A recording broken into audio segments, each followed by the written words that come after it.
Hello everyone, welcome back to my channel. In this video tutorial, we will learn how to enable or disable the function keys in Windows 10 and 11, so let's dive right in. The first method is by using the BIOS or UEFI settings. Restart your computer and, while it's booting, press the BIOS access key, which is usually F2, F10, F12, ESC, or Dell, depending on your laptop brand. In the BIOS menu, look for System Configuration or Advanced Settings and find the option called Action Keys Mode or Function Key Behavior.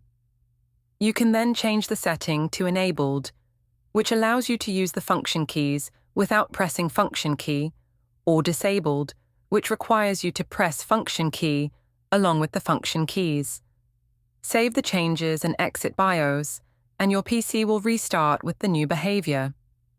The second method is by using a keyboard shortcut or the manufacturer's software. On many laptops, you can toggle the function key lock by pressing function key and ESC, or sometimes function key and caps lock. If this doesn't work, open your laptop manufacturer's utility software, navigate to the keyboard or function key section, and switch the function key behavior according to your preference. And that's it. Don't forget to subscribe to the channel for more helpful tutorials. Thanks for watching, and I'll see you in the next video.